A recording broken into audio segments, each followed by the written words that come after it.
Hi, it just seems so 2020. Christmas approaches and the plans we made tentatively may be undone by an increasing risk of COVID infection. However, the hazard it poses for many people is probably much less if they are double vaccinated and now also have received a booster. But not everyone has been, and not everyone becomes strongly protected by the vaccination sequence. We do really need other mitigations, other safety features in our gatherings. A very recent study by a team from Germany and the US, from Göttingen and Cornell, as Bulgaria and co-workers, have really helped us assess how to reduce risks meeting indoors with the various serious airborne disease around. They have studied the transfer of viruses from an infected person to a susceptible one while in conversation. We can put this together with other mitigation methods, that's ventilation and air purification, to give some idea of the effectiveness of a combination of methods. So what does the paper tell us? Let's start with social distancing with no masks worn at all. It's worth saying that the headline risks here are called to be the upper bound. That means that is higher than the most probable value and allows for a statistically assessed margin of error. Really, that is exactly what you'd want to do when you're concerned about the safety of the people who are meeting.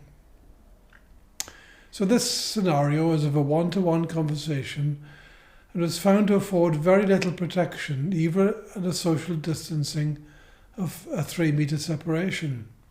Even after just a few minutes of conversation, the probability of infection was estimated to reach 90%. And that's really sobering compared to what we expect from studies that we saw earlier in the pandemic. But we know now more about the migration of aerosol clouds when we exhale. And also, this is a case about direct face-to-face conversation, which is very typical of our form of human interactions. If the susceptible person is wearing a surgical type mask like this one, there will be a higher level of protection, but at a social distancing of 1.5 meters, this upper bound of risk reached 90% after minutes of conversation. We might say there's a degree of safety for a passing exchange, but almost none in any conversation. We would expect things to improve if the infected person is also wearing a mask.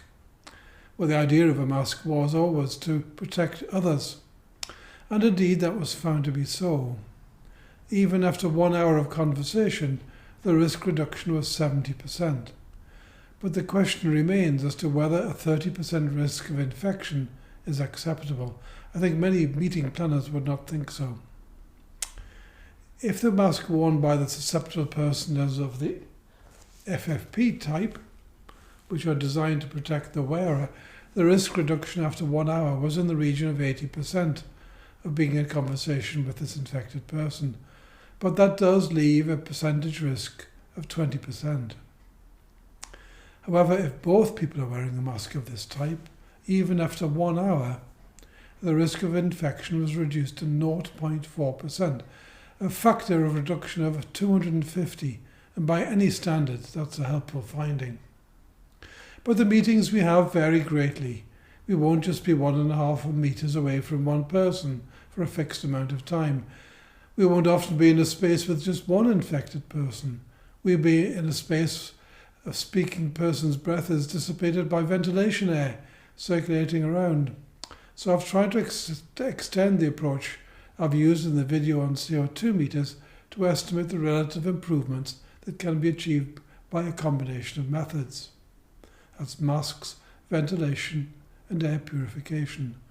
The numbers are not meant to be precise, but they are intended to be pointers. In my standard scenario is being in a room for 1 hour.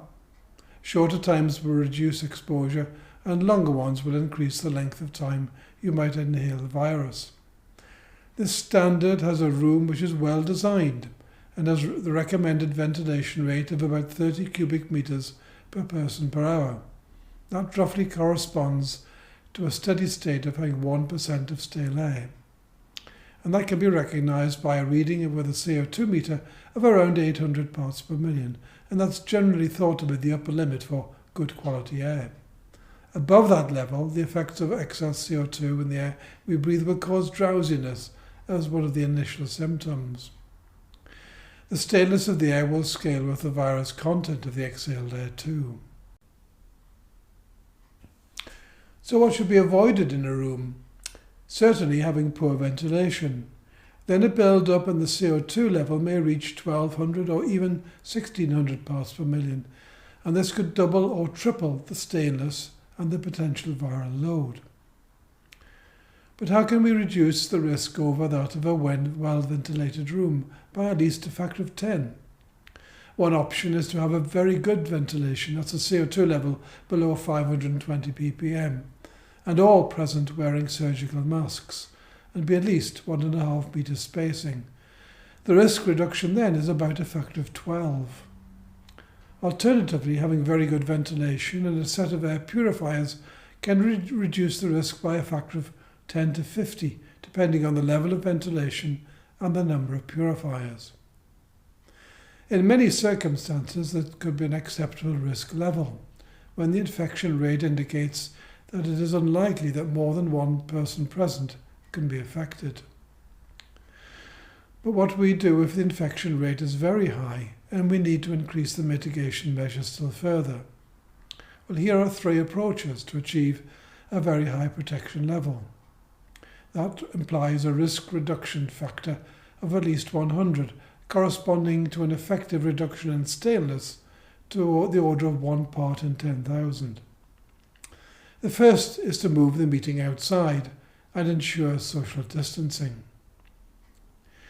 The second option is to add the wearing of surgical masks or their equivalent to a combination of high ventilation and air purifiers. And a second indoor option in our standard room would be to involve the wearing of FFP2 masks. What I hope this does is to show that by a careful combination of ventilation, air purifiers and masks, mitigation measures can be used which cope with most circumstances. Generally in COVID times, 2 measures are necessary to meet indoors, but when a level of infection becomes very high, adoption of all 3 approaches appropriate to the room and the occupancy will probably be needed.